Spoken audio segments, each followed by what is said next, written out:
आज हम खुदावंद के कलाम में से ईमान के ताल्लुक से हम चंद एक बातों को सीखेंगे।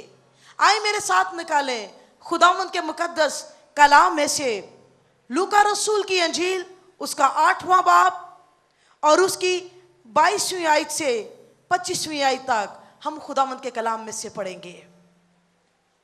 खुदावंद के कलाम में यूं लिखा है, फिर एक दिन ऐसा हुआ कि वो उसके शागिर्द कश्ती में सवार हुए और उसने उनसे कहा, आओ झील के पार चले। बस वो रवाना हुए, मगर कश्ती चली जाती थी तो वो सो गया और झील पर बड़ी आंधी आई और कश्ती पानी से भरी जाती थी और वो खतरा में थे।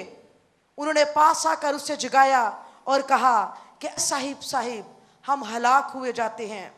उसने उठकर हवा को और पानी के जोरों शोर को झिड़का, दोनों थम गए और अमन हो गया। उसने उनसे कहा, तुम्हारा ईमान कहाँ गया? वो डर गए और तवज्जुब करके आपस में कहने लगे कि ये कौन है? ये तो हवा और पानी को हुक्म देता है और वो उसकी मानते हैं। आमीन। यहां पर हमने देखा कि खुदावंद के कलाम में लिखा है कि खुदावंद यीशु मसीह एक रोज अपने शागिर्दों के साथ वो पार जा रहे थे। इससे पहले कि वो पार पहुंचते, एक बड़ा तूफान जोन सा था वो उस झील में आ गया। और यहां पर खुदावंद यीशु मसीह ने एक सवाल जो अपने शागिर्दों से तूफान के दरमियान में, लहरों के दरमियान में किया है, तो वो ये किया है कि तुम्हारा ईमान कहां है?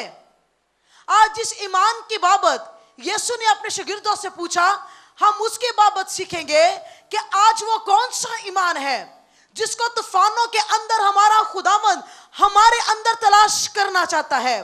वो कौन सा ईमान है जिसको हमारा खुदावंद मौत किसी हालत में, जब हम ये कहते हैं कि हम तो हलाक हुए जाते हैं, हमारी कोई उम्मीद बाकी नहीं है, वो कौन सा ईमान है जो ऐसी हालत के अंदर, मायूसी और शिकस्त की हालत के अंदर खुदावंद हमारी जिंदगियों में तलाश करता है। हम जिंदगी गुजारते हैं अपने आम ईमान के साथ। हम सब यकीन करते हैं कि एक खुदा है, उसने हमें बनाया है। हर एक जिंदगी यकीन करती है कि खुदा बहुत कुछ करने की कुदरत रखता है।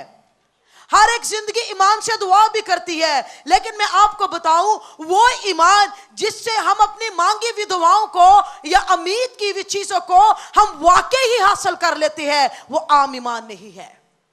आम ईमान हमें दुआ करने पर मजबूर जरूर करेगा, लेकिन जो कुछ हमने मांगा है, जो कुछ अनदेखा है, उनको हासिल करने के लिए हमें एक खास ईमान की जरूरत है। और ये खास ईमान वो ईमान है जो आम इंसान को जौन सा है वो खास इंसान बना देता है। दो फितरती चीजों को बदलकर उनको मुफाकुल फितरत बना देता है। जो चीजें मौजूद नहीं होती उनको ले आता है, और हर वो चीज जिसको आप या इंसान या दुनिया नामुमकिन कहती है, वो खास ईमान कहता है कि ईमान लाने वालों के लिए सब कुछ मुमकिन है।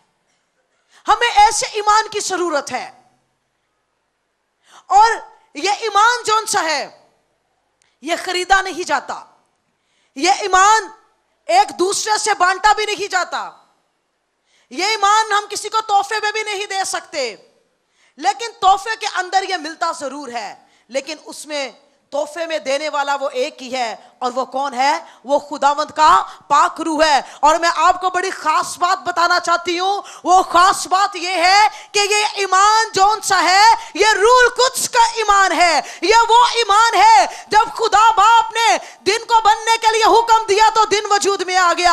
आसमान के तारों को बनने के लिए हुक्म दिया तो तारे वजूद में आ गए, सूरज वजूद में आ गया। ये कौन सा ईमान था? ये रूह कुद्स का ईमान था, जिसने सारी कायनात को तख्लीक किया है, बड़े बड़े पहाड़ों को बनाया है, समुद्रों को बनाया है, और हर बशर जो जमीन पर सांस लेता है उसको बनाने वाला ये रूह कुद्स का ईमान है। और वो हमें इनाम के तौर पर ये ईमान अपना देना चाहता है।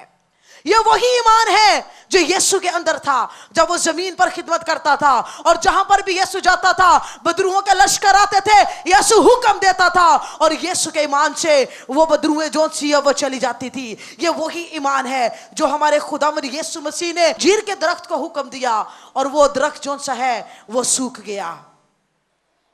और मैं आपको बताऊं, अंजीर के दरख्त को तो यीशु ने हुक्म दिया था, तूफान को थम जाने ने यीशु को हुक्म दिया था। इससे पहले कि अंजीर का दरख्त सूख जाता, अंजीर के दरख्त ने भी यीशु के ईमान को देखा है, तूफानों ने भी यीशु के ईमान को सुना है। जब मुर्दों को यीशु हुक्म देता था तो मौत भी यीशु के ईमान को सुनती थी, और आज वही ईमान जो सा है खुदावंद हमें देता है। और कलाम में लिखा है रूह जिसे चाहे वो बांटता है। इसलिए आज कलीसिया के लोगों को, ईमानदार लोगों को बड़ी जरूरत है कि अपने आप को एक आम ईमानदार की हालत से वो निकाल कर एक ऐसे ईमानदार की हालत के अंदर हम जिंदगी बसर करें जिसके लिए इस जमीन पर हर चीज मुमकिन है। बीमार को शिफा पाने के लिए भी इसी ईमान की जरूरत है, और इसी ईमान को खुदावंद ने अपने शागिर्दों में तलाश किया। बड़ा खूबसूरत दिन था जब खुदावंद यीशु मसीह अपने शागिर्दों के साथ एक सफर के लिए निकले हैं, और ठंडी हवाएं भी चल रही होंगी, तो खुदावंद यीशु मसीह बड़े पुरस्कून थे। वो आराम से कश्ती में एक साइड पर पीछे जाकर वो सो गए हैं। जब खुदावंद यीशु मसीह सो गए हैं, उसके बाद क्या हुआ? एक तूफानी लहरों ने उस कश्ती को घेर लिया, और झील के अंदर कलाम में लिखा है कि एक बड़ा जबरदस्त खतरनाक किस्म का तूफान खड़ा हो गया। ऐसी जबरदस्त लहरें थी कि उनकी कश्ती जो थी वो मुसलसल तौर पर डगमगा रही थी। मैं आपको बताना चाहती हूं, हमारी जिंदगी भी एक कश्ती की मानद है। हमारी जिंदगी पर भी बड़ी लहरें आती हैं, हमारी जिंदगी में भी बड़े तूफान आते हैं, हमारी जिंदगी में भी मुश्किलात की बड़ी लहरें और मुसीबतें हैं। हमारी जिंदगी की जो कश्ती है वो हर वक्त इस रिस्क पर होती है कि ही डूब ना जाए, इसलिए कि चारों तरफ क्या है? लहरें हैं। लेकिन यीशु के सिवा हमें कोई लहरों से नहीं बचा सकता। खतरनाक हालत थी, मौत की सी हालत थी, और शागिर्द बड़े परेशान थे। अपने अपने तौर पर हर कोई कोशिश कर रहा होगा कि हम किसी तरह से कश्ती को जोन से हम बचा लें। आखिर क्या हुआ? उनको यीशु को जगाने की जरूरत पड़ी। और यहां पर जब खुदावंद यीशु मसीह जब उठे हैं तो उन्होंने एक ही सवाल किया है। वो तो ये कहते हैं कि तुझे नहीं मालूम कि हम हलाक हुए जाते हैं? यीशु ने ये नहीं कहा कि हाँ मुझे मालूम है। यीशु ने ये नहीं कहा हाँ क्या हुआ है। यीशु ने कुछ नहीं पूछा, इसलिए कि यीशु को सब खबर थी कि क्या हो रहा है। यीशु जानते थे कि एक बड़ा तूफान है, तो यीशु ने उस तूफान के अंदर उनसे एक सवाल किया कि तुम्हारा ईमान कहां गया? आज यही सवाल हमारे तरह तरह के हालात के अंदर खुदावंद हमसे पूछता है, खुदावंद हमसे करता है। तो कहां गया था शागिर्दों का ईमान? क्या वो उसको झील में सफर करने से पहले पार छोड़ आए थे? क्या उनका तूफान जौन सा था वो लहरों के अंदर खो गया था या झील में डूब गया था?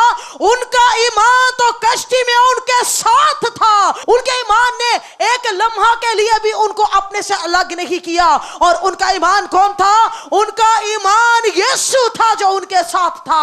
हमें भी वही ईमान खुदावंद का पाक रूह देना चाहता है। और ये वो ईमान हमारा अपना ईमान नहीं है, बल्कि किसका ईमान है? यीशु का ईमान है। तभी तो पौलुस ये कहता है कि हम में मसीह की अकल है। यीशु का ईमान हमें यीशु के मानस सोचने पर मजबूर करता है।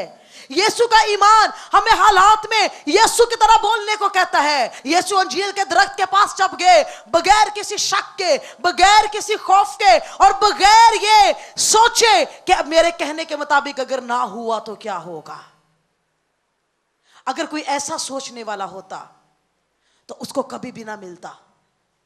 मैं आपको बताऊं, अगर आपका ऐसा ईमान है जिसके नताइज आपने आज तक नहीं देखे, तो ये ईमान यीशु का ईमान नहीं होगा आपके अंदर। ये वो ईमान है जो कुदरत से खाली है। हम जिस ईमान की बात कर रहे हैं, यह ईमान की नेमत है जो रूल कुछ के वसीला से मिलती है, और यह रूल कुछ के बगैर नहीं मिलती। इसलिए आप जितनी भी बहनें जोन सी है, आज इस ईमान को अगर हासिल करना चाहते हो तो हमें रूल कुछ के मतलाशी होने की जरूरत है। हमें रूल कुछ के साथ रफाकत और शराकत बढ़ाने की जरूरत है, और रूल कुछ से भरने की जरूरत है, ताकि हम उस ईमान को पाले जिसके वसीला से सब कुछ मुमकिन हो जाता है। अंजीर के दरख्त के पास जब खुदावंद यीशु मसीह गए तो वहां पर उनको सिर्फ पत्ते ही पत्ते नजर आए हैं, कोई फल नहीं था। आज इसी तरह से बड़े ईमानदार हैं जो बज़ाहिर तो मसीही कहलाते हैं, उनका उठना बैठना शायद मसीहियों की तरह का हो, बोलचाल मसीहियों की तरह की हो, रस्म रवाज मसीहियों की तरह के हो, वो अतवार को भी बाकायदगी से जाते हो, वो कहलाते मसीही हो, लेकिन बेफल मसीही है। यीशु ने कहा मेरे बाप का जलाल इसी से जाहिर होता है कि तुम फल लाओ और बहुत सा फल लाओ। और बथेरे मसीहियों को भी, बथेरे ईमानदारों पर भी यीशु ऐसे ही निगाह करता है जहां पर कोई फल नहीं लगा हुआ, इसलिए फल नहीं लगा कि उनकी जिंदगी के अंदर ईमान की कमी है। वो दुआएं करते हैं लेकिन हासिल नहीं करते, इसलिए कि ईमान की कमी है।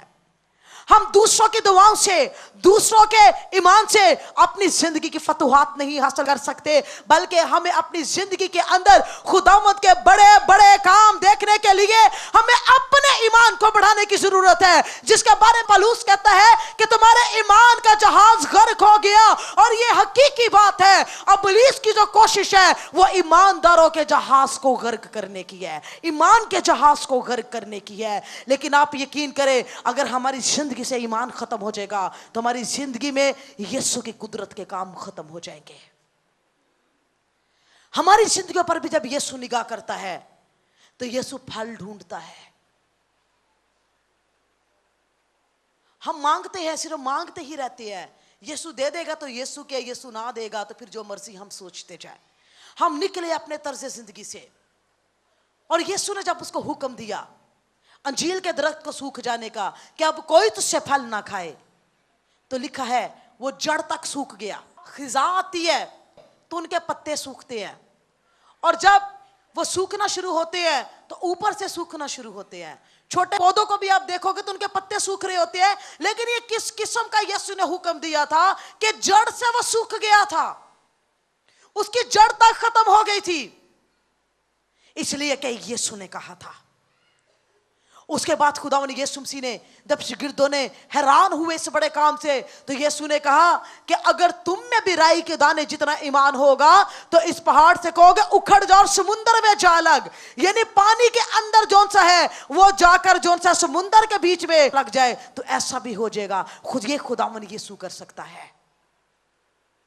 और खुदावंद यीशु मसीह आज यही ईमान उन बीमार बदनों में भी तलाश करता है जो शिफा के लिए उसके पास आती हैं, उन जिंदगियों के लिए अंदर भी तलाश करता है जो तरह तरह की हालत के अंदर सताई जा रही है, जो उन जिंदगियों के अंदर भी खुदावंद यही ईमान तलाश करता है जो रात दिन खुदावंद कहते हैं हमारे घर में कुछ खाने को नहीं, क्या तू नहीं देखता, क्या तू नहीं जानता, हम तो भूख के मारे, हम तो रोटी ना होने की वजह से हम तो खुदावंद हलाक हो रहे हैं।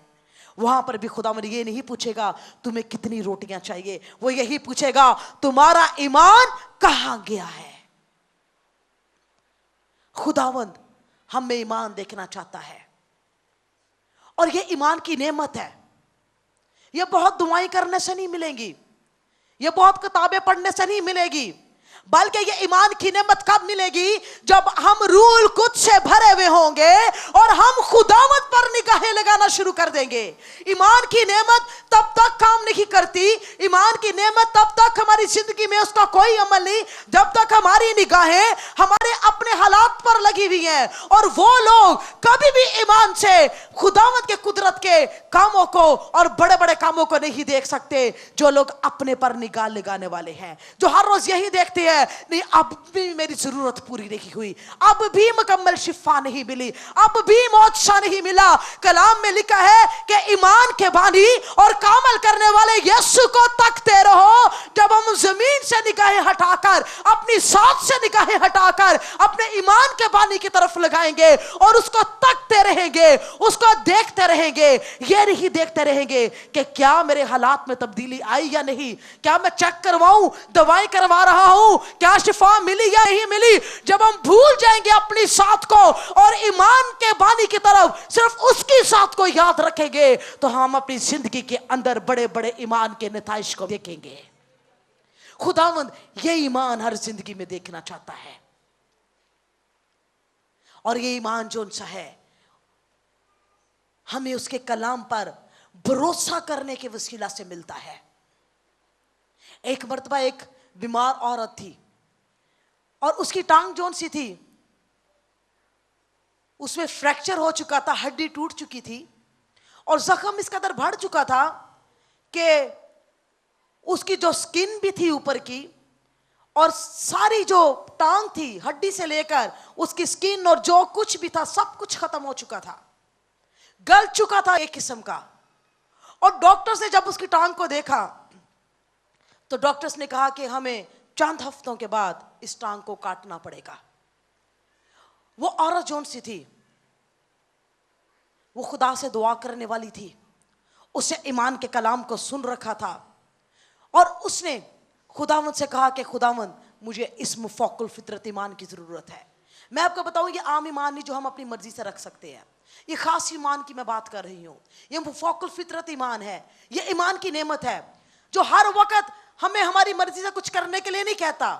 ये वो नेमत है, ये वो रूल कुछ का ईमान है जो कुछ औकात में हम पर जब गलबा पाता है तो हमें ऐसे काम करने के लिए कहता है जो हम अपनी रूटीन लाइफ में नहीं कर सकते, ना करने की सोच रखते हैं। तो ऐसा हुआ कि जब ये अपने घर गई है, रूल को उसने इस कदर इसकी जिंदगी पर जुम्बश की कि ईमान की नेमत जौन सी है इस तरह से उसकी जिंदगी पर उसने असर करना शुरू किया। इसने क्या किया, अपनी टांग के ऊपर से उस प्लस्तर को उतारा और जाकर अपनी सारी टांग को इसने धो दिया। अगली शाम वो वापस वहां पर इबादत में गई है और जाकर वो उछलने लगी और उसने बताया है कि देखो मुझे खुदावन ने शिफा दे दी है। अब ये शिफा उसको किसी बड़े खादम के ईमान से नहीं मिली, उसके हाथ रखने से नहीं मिली, बल्कि किससे मिली है, जब उसके अंदर ईमान की कुव्वत जोन सी है मुफक्कुल फितरत तरीके से काम की है। ये ईमान जोन सा है ये कहत के अंदर भी हमें पुरस्कून रखता है, तूफानों में भी पुरस्कून रखता है। जब ये भी हमें पता चल जाए हम तो हलाक होने वाले हैं, ये वहां पर भी हमें सुकून में रखता है। जिस तरह हम देखते हैं कि दानियल जोन सा था वो शेरों की ईमान में था लेकिन वो पुरस्कून हालत में था। उसको पुरस्कून रखने वाला कौन था? ईमान था। ईमान हमें तूफानों के अंदर भी इत्मीनान देता है और यही इत्मीनान खुदावंद अपने शागिर्दों में देखना चाहते थे, लेकिन यीशु को उनकी जिंदगी में उनके अंदर वो ईमान नजर नहीं आया। हम भी यीशु के साथ चलने वाले हैं, रात को भी दुआ करके सोते हैं, सुबह उठते भी बाइबल पढ़ते हैं, गीत भी गाते हैं, गीत भी लगाते हैं, खुदावंद की हुजूरी को भी महसूस करते हैं, लेकिन फिर भी यीशु हमसे यही सवाल करता है कि तुम्हारा ईमान कहाँ है। बहुत से लोग जो उनसे हैं उनको अपनी मांगी हुई दुआओं पर भी यकीन नहीं है, और ये वो ईमान है जो कैद खाना के अंदर भी जब पलूस और सलास उनके पांव जोन से हैं लिखा कांट में ठोंक दिए गए थे, ये वो ईमान उनके अंदर काम कर रहा था जिससे वहां पर भी उनको हम तो प्रस्तिश करने के लिए उनको जोन सा है मसरूर रखा है, उनको जिंदा रखा है। ये ईमान वो है जो हमारी तरीक रातों के अंदर हमारा नया गीत बन जाता है। ये वो ईमान है जो हमारे मातम को हमारे नाच में बदल देता है, जिस तरह यार के घर के अंदर हुआ। जब यीशु वहां पर चला गया, यीशु के जाने के से पहले तो रोने वालों का, मातम करने वालों का एक बड़ा शोर था, लेकिन जब यीशु वहां पर गया है, यीशु ने मौत को जिंदगी में बदल दिया है और वहां पर अब यीशु की प्रस्तिश और फतहमंदी का शोर था। ये ईमान है जो हमारे दुख को, मौत को जिंदगी में बदलने की कुदरत रखता है। हमें बहुत जरूरी है कि हम खुदावंद के पाक रूह की कुव्वत को अपनी जिंदगी के अंदर महसूस करें। हर वक्त हर लम्हा जोन सा है हम इस बात के लिए एहसास हो, और ये ईमान जोन सा है खुदावंद के कलाम में लिखा है कि मेरा रास्तबाज बंदा ईमान से। कितने लोग जिंदा रहना चाहते हैं? कितने लोग चाहते हैं कि हमारी जिंदगी के दिन भी बढ़ जाए? मायूसी से नहीं, वाकई कितने जिंदा रहना चाहते हैं?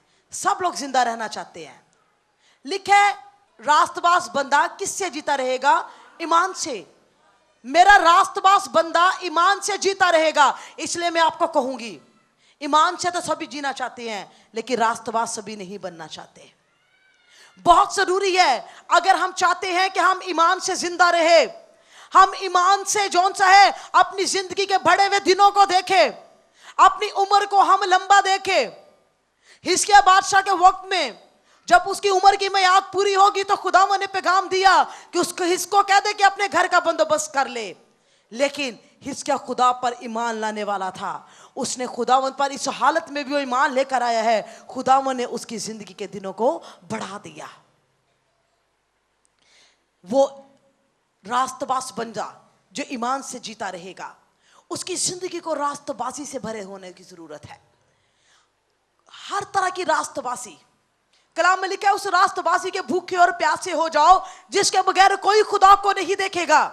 हम बड़ी चीजों की भूख अपने अंदर रखते हैं, हमारे पास बड़ी लंबी लिस्ट होती है अपनी दुआओं की, दरख्वास्तों की, लेकिन क्या हमने ये भूख और प्यास रखी है कि मुझे और बताया जाए, मुझे और सिखाया जाए वो कौन से नाराजगी के काम है जो मेरी जिंदगी से जाए, मैं और किस तरह से रास्तबाज बनूं, मैं किस तरह से कामल रास्तबाज बनूं, मैं किस तरह से पकीज़गी के दर्जा तक पहुंचूं। ये बड़ा जरूरी है ईमानदार के लिए। और रूल कुछ जो सा है वो पाक रूह है खुदा का, और वो पाक जिंदगियों के साथ काम करता है। वो नेमते ऐसे राह चलते खैरात में देने वाला नहीं है, वो ऐसे फ्री डिस्ट्रीब्यूशन करने वाला नहीं है, बल्कि ये नेमते ये उनको देता है जहां पर वो अपने बसने के लायक जगहों को और मकामों को तलाश करता है। और वो कौन सी जगहें जहां पर रूल कुछ बसता है? वो पाक जिंदगियां हैं, वो पाक जगहें हैं, वो पाक सोचे हैं, वो पाक मुंह है जहां जिसके अंदर से रूल कुछ अपने कलाम को नासल करता है। इसलिए जरूरी है, अगर हम चाहते हैं हम अपने तौर से अपनी जिंदगी के हालात में हम कुछ नहीं कर सकते। एलिया को देखे, कहत पड़ा हुआ पूरे मुल्क के अंदर, लेकिन एलिया अकेला शख्स है जिसकी मुफाकल फितरत अंदाज से खुदावंद करेत के नाले में खुदावंद उसको खुराक मुहैया कर रहा है। ये एलिया का ईमान था कि कहीं से कुछ खाने को नहीं मिल रहा था। उसे सारपत की बेवा से कहा कि जो कुछ तेरे पास है तू मुझे दे, पहले तू मुझे दे। उसने ईमान से ये बोला। अगर एलिया एक लम्हे के लिए भी सोचता कि अगर ये वाकई मर गए तो फिर क्या होगा, क्योंकि एलिया ये जानता था कि नबी को देने के वसीला से इनके लिए आसमान के दरीचे खुल जाएंगे, नबी को देने के वसीला से, इसलिए कि ये नबी जौन सा है ये खुदावंद की तरफ से आया है, इस नबी को खुदा ने भेजा है, ताकि वो औरत भी जानती कि सचमुच खुदा की तरफ से मिला है। हमें भी अपनी जिंदगी में ऐसी हालतों के अंदर हमें बड़े ईमान की जरूरत है। और हमने बड़ी अजीम खुदावंद के लोगों से हमेशा गवाहियां सुनी हैं कि किस तरह खुदावंद मुफाकल फितरत तौर से खुदावंद ने अपने लोगों की खुदावंद ने जरूरत को पूरा किया है। बड़े खादमों ने इस तरह की गवाहियां दी हैं कि हमारे घर में कुछ खाने को भी नहीं था, हमारे दरवाजे बंद है सारे, हमने सुबह उठ के देखा हमारे सेन के अंदर पूरे महीने की खुराक जो सी है वो पड़ी हुई है। इस तरह से खुदावंद अपने लोगों की जरूरत को पूरा करता है, लेकिन किन लोगों की? ईमान लाने वाले लोगों की जरूरत को वो पूरा करता है।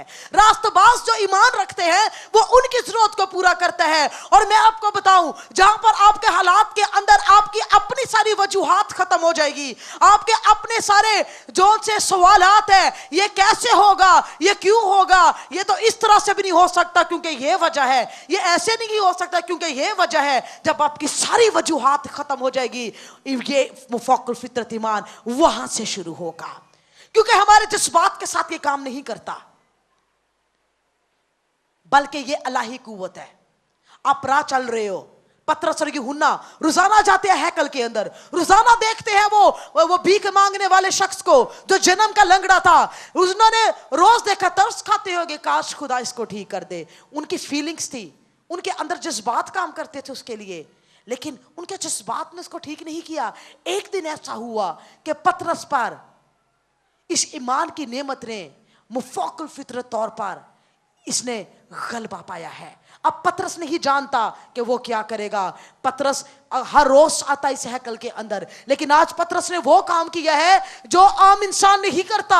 पतरस ने जन्म के लंगड़े को कहा कि मैं यीशु के नाम से तुझे हुक्म देता हूं कि तू चल, और उसी लम्हा उस लंगड़े ने चलना शुरू कर दिया। ये ईमान जो सा है सिर्फ चर्च के अंदर ही काम नहीं करता, बल्कि राह चलते भी कहीं पर भी आप जाते होगे, आप अपने तर्ज से किसी को शिफा नहीं दे सकते, अपने तर्ज से किसी की जिंदगी के अंदर आप असरअंदाज नहीं हो सकते, बल्कि एक लम्हा आपकी जिंदगी में ऐसा आएगा कि मुफक्कुल फितरत ईमान आपको कुछ करने के लिए कहेगा, तो वहां पर आपने रुकना नहीं है, बल्कि बढ़ो और जो सुन रहे हो रूल कुछ की आवाज को उसको पूरा करो। और देखो आपके वसीला से भी खुदावन लंगड़ों को भी खड़ा करेगा, अंधों की भी आंखें खोलेगा। और कलाम में लिखा है कि तुम चलते चलते ये मनादी करना कि आसमान की बादशाही नजदीक आ गई है, बीमारों को अच्छा करना, तुम बदरूहों को निकालना, और खुशखबरी के काम के अंदर एक और बड़ा काम है, तुम उनका मुर्दों को भी जिंदा करना। ईमान लाने वालों के दरमियान कलाम में लिखा है मौजज़ात होंगे। और मेरा ये ईमान है अगर आज यहां पर मौजूद एक एक जिंदगी इस नेमत से अगर मामूर हो जाए, तो खुदावंद उनकी जिंदगी के अंदर उनके वसीला से भी खुदावंद ये तमाम बड़े बड़े काम करने की कुदरत रखता है। Praise hallelujah.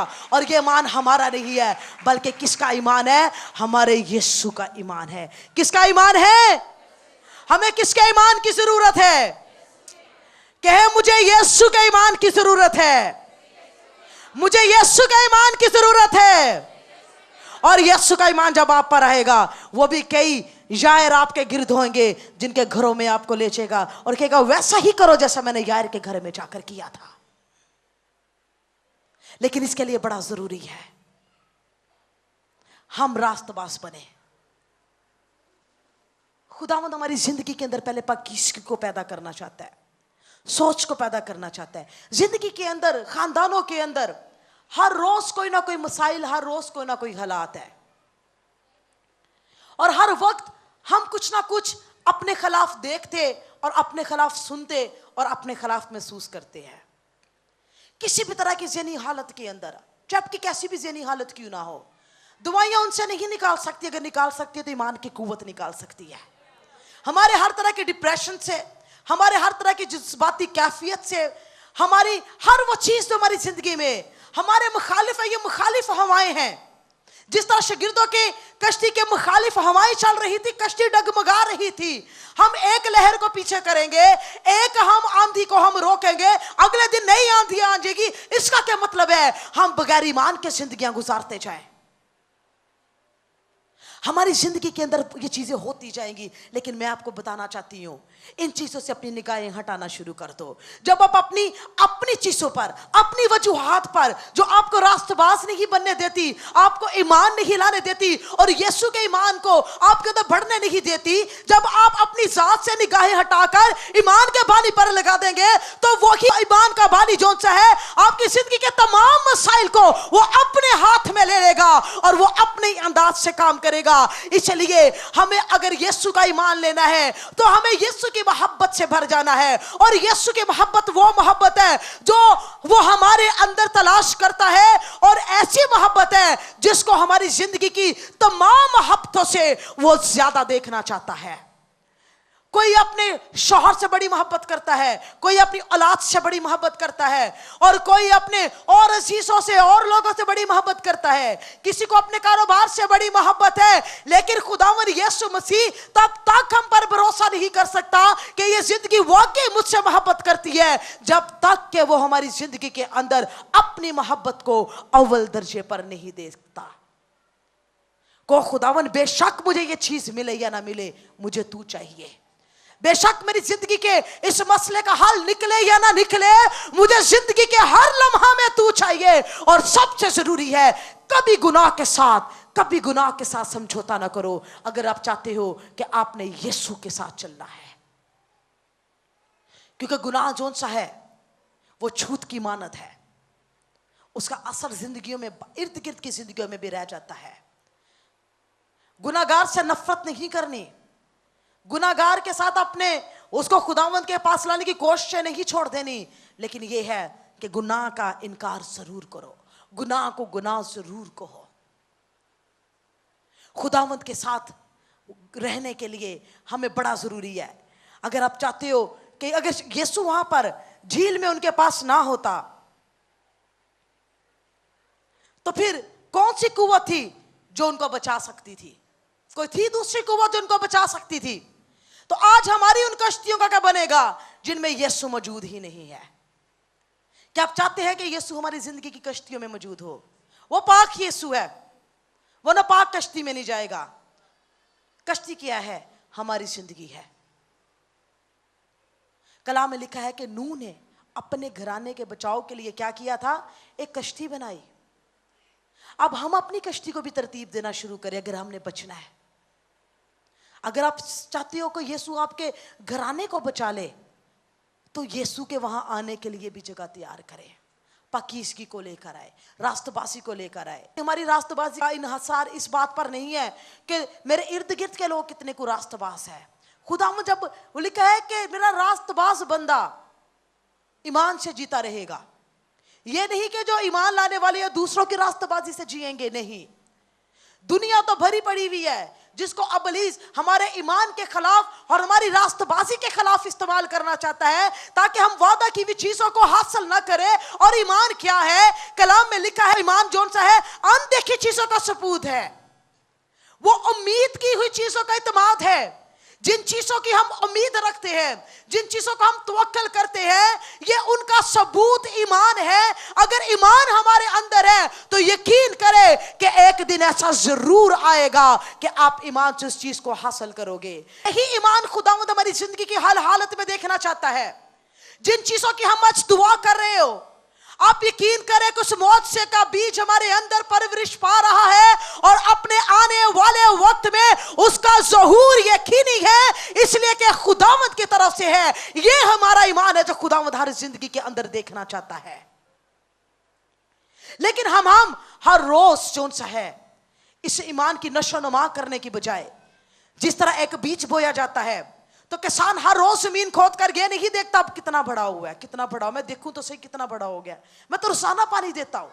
लेकिन हम जिन कामों को हमने ईमान से शुरू किया जो किया होता है, जब हम उनका बीज बोते हैं हम हर रोज उसको खोद खोद कर देखते हैं, अब कितना बड़ा हुआ, मैंने तो इतने रोजे भी रख लिए हैं, अच्छा अब चेक करवाती हूँ अब कितना बड़ा हुआ कि मैंने तो ये भी कर लिया है, मैंने तो वो भी कर लिया है। हम ना इस तरह से करें। जब फल लगेगा तो सबको नजर आ जाएगा।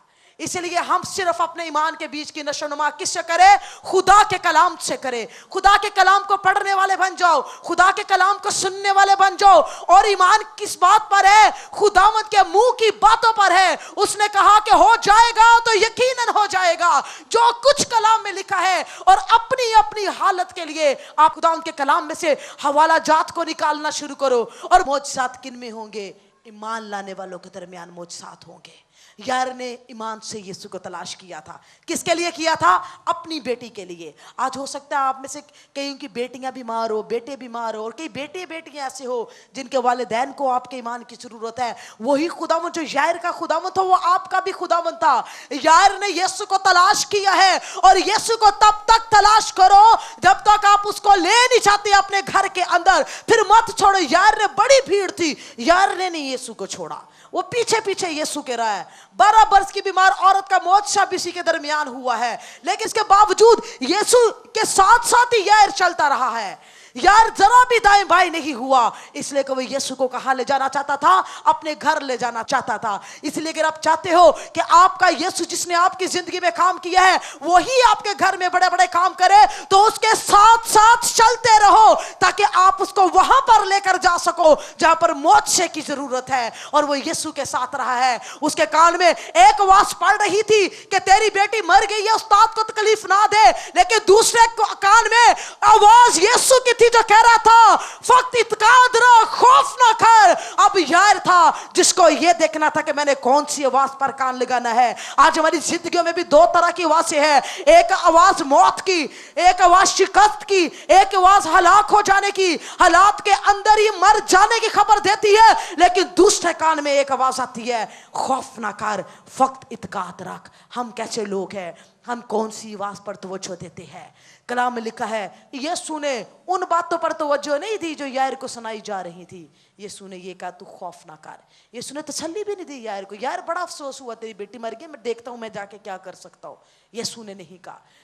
हम बड़ी डिटेल्स अपने खुदावंद को बताते हैं, हालात से निकलना चाहते हैं, अपने हालात के मुताबिक कलाम को ले, उस कलाम के ऊपर बस खड़े हो जाए मजबूती से। को लिखा है खुदावंद तेरे कलाम में, और मेरा ये यकीन है कि तू ऐसा कर सकता है, मैंने दूसरी कोई सोच नहीं सोचनी। तो यीशु भी वही करेगा जिसने यायर के साथ किया है। और यायर के वो घर में गया है, और यायर के घर में जाकर उसे सारे बेयकीन लोगों को निकाल दिया है। आपके हालात के खिलाफ, मोर्चे के खिलाफ जितने बेयकीनी की बातें करने वाले लोग हैं, सबको अपने से दूर कर दो, ताकि वो आपके कान में कोई दूसरी आवाज ना डाले जो आपके ईमान के खिलाफ हो। उसे सब ईमान ना लाने वालों को उसने बाहर निकाल दिया है। ये रोने वाले लोग थे। यीशु ने, इसलिए कि उन्होंने मौत को कबूल कर लिया था, यीशु ने मौत को कबूल नहीं किया था। अगर ईमान लाने वाले हो, जहाँ समझते हो कि यीशु आपकी जिंदगी में वो करे जो आप अपने तौर पर नहीं कर सकते, तो उसके खिलाफ, उस मौजज़े के खिलाफ तमाम बातों के लिए अपने कानों को बंद कर दो। तो वहां पर यीशु सिर्फ उनको लेकर गया जो ईमान लाने वाले थे, अपने 3 शागिर्दों को और सिर्फ यायर और उसकी बीवी को। इसका मतलब है और बाकी लोग ईमान लाने वाले नहीं थे।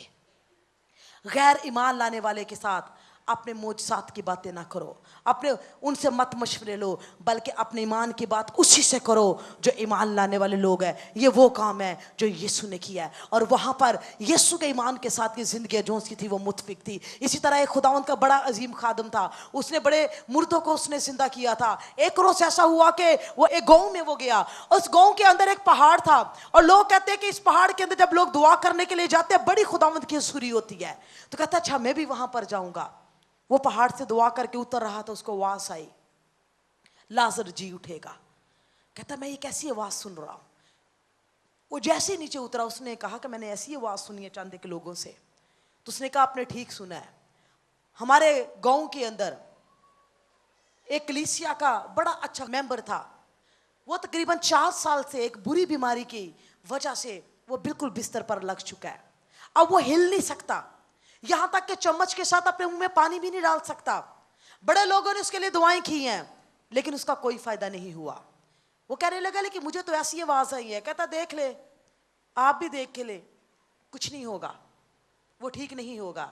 लेकिन इस खुदा के खादम ने, ये मान लाने वाला खादम था, ये आंखों देखे पर यकीन नहीं करता था, बल्कि जो चीजें नहीं देखी ईमान से उसको कबूल करता और उस पर निगाह करने वाला था।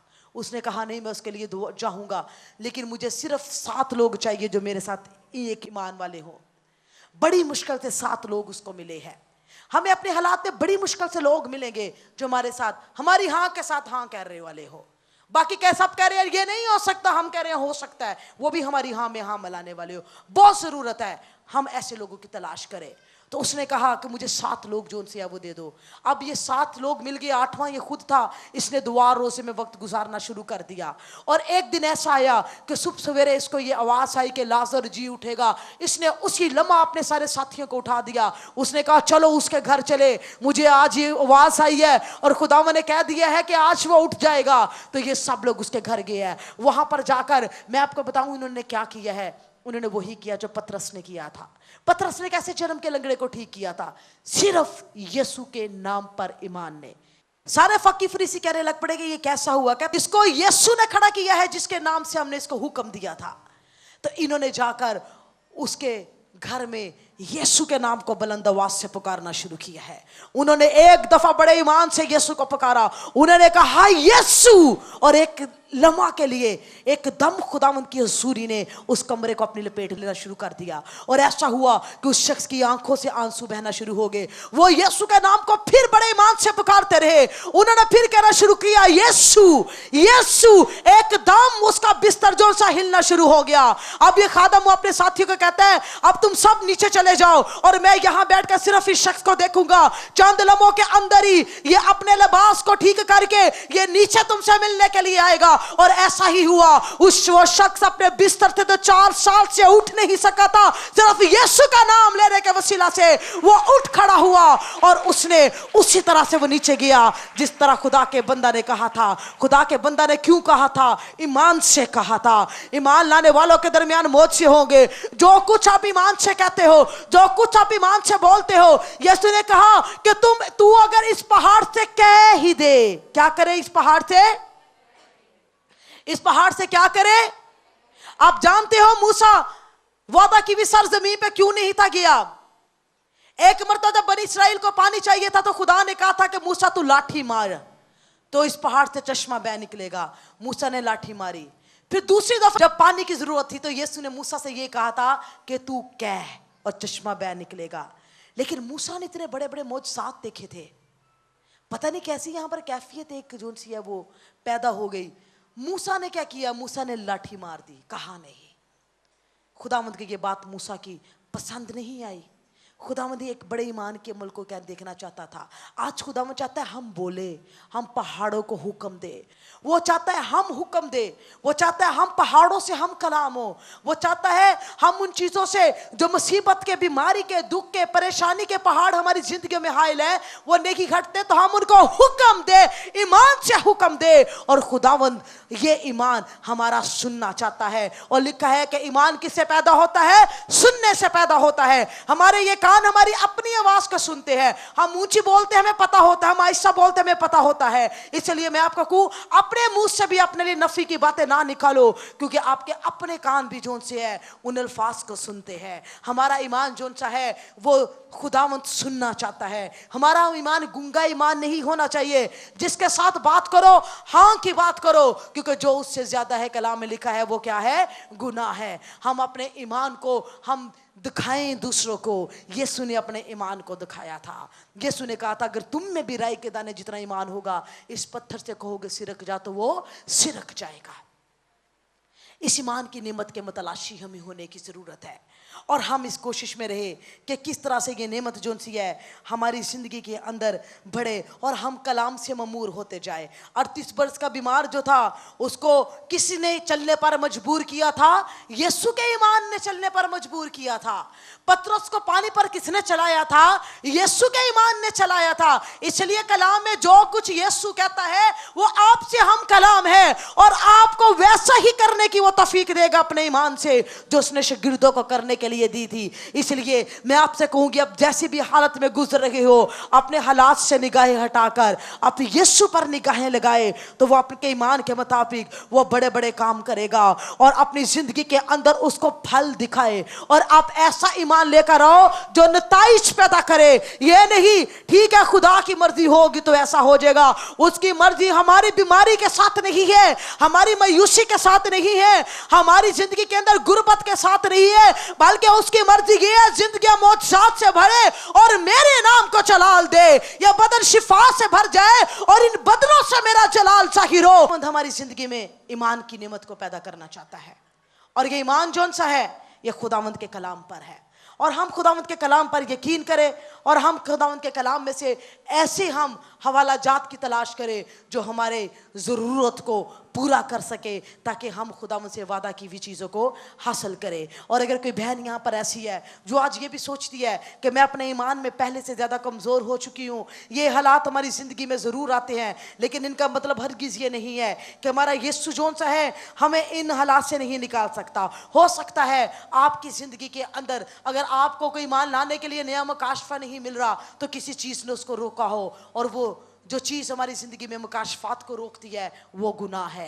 कहीं पर गुनाह आ गया हो, कहीं पर गुनाह की जोन सी है गंदगी ने आपकी रास्तबासी को ख़राब किया हो, अगर आपने अपनी ज़िंदगी के अंदर आप देखते हैं कि अब भी कुछ ऐसे गुनाह हैं, अब भी कुछ ऐसी रुकावटें हैं जो ईमान के काम को नहीं करने देती, तो आपको ज़रूर है कि अपनी ज़िंदगी को जोन सा है वो खुदावंद के खून से पाक करे। इसलिए यहाँ पर मौजूद एक एक जिंदगी को वही इब्राहिम का खुदा जिसने वादा किया था कई साल लगे इब्राहिम को फर्जंद लेते लेते, लेकिन इब्राहिम ईमान लाने वाला था, उसने एक दिन फर्जंद का मुंह जरूर देखा है। हम आज ईमान लाते हैं, हमें नहीं पता खुदावंद किस वक्त हमारी जिंदगी में काम करेगा, लेकिन आप ये देखें हमारे ईमान के नताइज खुदावंद हमें जरूर देगा। आए हम सब अपनी आंखों को बंद करें और कुछ वक्त के लिए हम अपनी जिंदगी के लिए दुआ करें। आप देखें कि अगर मेरी हालत भी जंजीर के दरख्त की मानद है जिस पर कोई फल नहीं लगा, हमारा फल ये नहीं है कि हमारी दुआओं का सिर्फ जवाब मिल जाए, हमारा फल ये नहीं है हमारे मांगने से ज्यादा हमें मिल जाए, हमारी जिंदगी का फल ये नहीं है हमें ही हर बरकत मिले। हम बरकतों के चक्करों में रहते हैं, हम खुदावंद को वो फल नहीं देते, रास्तबाजी के फल नहीं अपने अंदर लगाते, रूह के फलों को नहीं हम जोन से अपनी जिंदगी के अंदर पैदा करते। और ये वो फल है जिनको खुदावंद हमारी जिंदगी में देखना चाहता है। इसलिए बड़ी जरूरत है कि आए हम अपनी जिंदगियों पर गौर करें, और कहीं पर ईमान की राह में कोई रुकावट नजर आती है तो उन तमाम रुकावटों के बाद आप ये तलाश करें कि गुनाह तो मौजूद नहीं है, कि गुनाह तो नहीं है जिसने मेरी जिंदगी के अंदर ईमान को रोका है। Praise hallelujah. कलाम में लिखा है जो उस पर ईमान लाता है गो वो मर भी जाए तो वो जी उठेगा। खुदावंद हर तरह की हालत में हमारे अंदर ईमान तलाश करता है। वो आपसे भी ये सवाल पूछता है तुम्हारा ईमान कहाँ है, तुम्हारा ईमान कहाँ है। देखे कि कहीं आज भी आप रसूलों की तरह अपना ईमान तो नहीं खो बैठे, आपकी भी हालत उनकी तरह की तो नहीं है कि यीशु आपके साथ है, आप उसका नाम लेने वाले और रोज चुकते हो, यकीन ही नहीं है कि आपकी हालत को बदल देगा, आपकी जैसी भी हालत क्यों ना हो। मेरा ये ईमान है कि हमारा बादशाह का बादशाह, खुदावंदों का खुदावंद, ओ वो इस काबिल है कि हमारी हर मुमकिन हालत को वो मुमकिन में बदल जाए, इसलिए कि उसके लिए कोई चीज भी नामुमकिन नहीं है। Praise hallelujah. हर एक जिंदगी ईमान की नेमत को मांगना शुरू करे। यह आपका वक्त है, आप अपने लिए दुआ करें, दुआ करें और सब बहने दुआ करें कि खुदावंद मुझे ईमान की नेमत की जरूरत है, मुझे ईमान की नेमत की जरूरत है। और फिर ख्याल रखना आज आपने ये नेमत मांगी है, लेकिन इसके बाद ही वो लम्हात शुरू हो जाएंगे कि जब बड़ी ऐसी हालतें आएंगी, लेकिन ईमान की नेमत आपको कहेगी कि तू ये बोल तो आपको वही बोलना होगा। ईमान की नेमत कहेगी कि तुम ये सोचो तो आपको वही सोचना होगा। ईमान की नेमत कहेगी शक ना करो, आपको शक नहीं करना। ईमान की नेमत कहेगी तुम अपनी वजूहात पर निगाह ना करो, आपको नहीं लगानी होगी। ईमान की नेमत आपको कहेगी कि अपनी निगाहों को हटा ले अपने हालात से, मत देख अपनी साथ पर, मत देख अपनी जरूरतों पर, मुझ पर निगाह लेगा तो आपको ऐसा ही करना होगा। वो जो करने को कहेगी आपको वो करना होगा। और सबसे पहले अपनी रास्तबाजी की फिक्र करें। वो कौन सी चीज है जिन्होंने आपको नारास्त बना दिया है, वो कौन सी वजूहात है, वो कौन से लोग हैं जिनकी वजह से आप नाराज हो जाते हो, वो कौन से लोग हैं जो आपकी जिंदगी में इस अंदाज से सरअंदाज हो जाते हैं कि आपके कामल करने वाले यीशु से आपको अलग कर देते हैं। गुनाह हमें यीशु से जुदा कर देता है, हमें यीशु के साथ रहना है। Praise hallelujah. ऐ खुदावंद यीशु, ये जिंदगियां तेरी है खुदावंद, इब्लीस का इन जिंदगियों पर कोई इख्तियार नहीं। खुदावंद मैं इब्लीस के सारे जुओं को इनकी जिंदगी पर से तोड़ती हूँ खुदावंद खुदा। वो तमाम रुकावटें, खौफ की तस्वीर हो, शक की तस्वीर हो, ओ हर तरह के शक पैदा करने वाली खूफ तो दूर हो जाओ जिंदगियों से, खौफ की बदरू हो निकल जाओ यीशु के नाम से। और खुदावंद ये जिंदगी तेरे रूल कुछ से भर जाए, रूल कुछ से भर जाए। रभा लो ख्वाशा था मामूर हो जाए कि नहीं बदारी और तासकी के लहराए। ऐ खुदावंद इन जिंदगी को छू। जितने खुदावंद हालात के सताए हुए लोग हैं आज यहाँ से खुदावंद ने ईमान को लेकर जाए खुदावंद खुदा। ऐ खुदा खास ईमान से भरकर जाए ताकि तू खास काम इनकी जिंदगियों में कर खुदावंद। ओ खुदावंद जितने बीमार आए हैं उनकी निगाहें हट जाए अपनी बीमारियों से, सिर्फ यीशु पर लगे और सिर्फ ये देखते रहे कि वो क्या कुछ कर सकता है। ओ खुदावंद जो लोग खुदावंद खुदा अपने खुदावंद जिंदगी के अंदर रुपए पैसे की कमी है खुदावंद खुदा, ओ खुदावंद जो लड़ाई झगड़ों का शिकार है खुदावंद खुदा, जो तरह तरह के हालात का शिकार है, जिनके काम रुके हुए हैं, जिनकी जिंदगी पर दरवाजे बंद हो चुके हैं, ओ खुदावंद तेरे कलाम में लिखा हुआ है कि तेरे बंद किए को कोई खोल नहीं सकता, तेरे खोले में को कोई बंद नहीं कर सकता। तुझसे दुआ करते हैं कि आज इस जिंदगी पर के ऊपर सब दरवाजे इनके लिए खुल जाए खुदावंद खुदा, बरकत के दरवाजे खुल जाए खुदावंद खुदा, या सलामती के दरवाजे खुल जाए खुदावंद खुदा। इनको अपने ईमान की हिफाजत अपने कलाम से करने की तौफीक दे, तेरे नाम को जिंदगी जलाल दे। यीशु के नाम से जोरदार आवाज से कहे आमीन।